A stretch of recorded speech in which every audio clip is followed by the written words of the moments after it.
படம் எப்படி இருக்குது அஜனா படம் படம்? நல்லா இருக்கு. அதை பற்றி படத்தை பற்றி படம் சொல்லுங்கள். நல்லா இருக்கு, பார்க்கலாம். அதில் என்னென்ன உங்களுக்கு பிடிச்ச விஷயங்கள் என்னென்ன? பிடிச்ச விஷயம் நமக்கு நம்ம ஹிந்துவாக இருந்தால் பிடிக்கும். கதை எல்லாமே பேக்ரவுண்டு ஹிந்து இங்கே பாரு. இல்லை ஹிந்துவாக இருந்தால் கட்டாயம் பிடிக்கும்.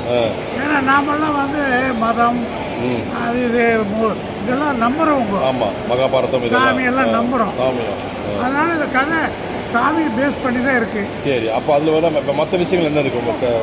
மற்ற விஷயங்கள் பிடிச்சது மியூசிக்கு, சவுண்ட் எஃபெக்ட், கிராஃபிக்ஸில் பற்றி நல்லா எடுத்திருக்காங்க. ஆனால் இது எடுத்தவங்கள பாராட்டுறேன். இப்படியெல்லாம் இந்த காலத்தில் துணிச்சலாக எடுத்திருக்காங்க. ஆனால் படம் நல்லா எடுத்திருக்காங்க. நாம் நேரில் போய் இவ்வளோ இடத்த பார்க்க முடியாது. ஃபாரஸ்ட்டு அதுக்காகவே பார்க்கலாம்.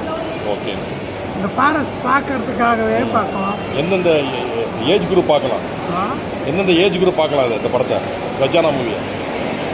எல்லாரும் பார்க்க வேண்டிய இயற்கை சீன் எல்லாம் இருக்கு. ஒரு டூரிஸ்ட் போன மாதிரி தான் இருக்கு ஃபாரஸ்ட்டுக்குள்ள.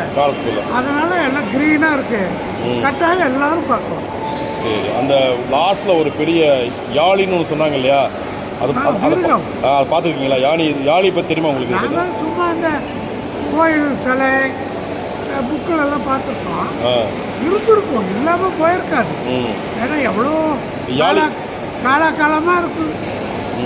எவ்வளோ மிருகம் உருவாகி அழிஞ்சிருக்கு. மிருகங்கள் எல்லாம் வந்து அழிஞ்சிருக்கு. அதில் அதுவும் ஒன்று. அதனால் நம்புகிறேன். அந்த யாழியோட நீங்கள் பார்த்த எஃபெக்ட் எப்படி இருந்தது? யாழியோட கிராஃபிக் எப்படி இருந்தது? நல்லா இருந்தது, சூப்பராக ஒரிஜினாலிட்டியாக இருந்ததா? சூப்பராக இருந்தது. லயன் கம் எலிஃபண்ட், அப்புறம் எலிஃபண்ட்டுக்கு கொம்பு நல்லா எடுத்திருக்காங்க. பார்க்கலாம். Graphic super. Okay, thank you sir.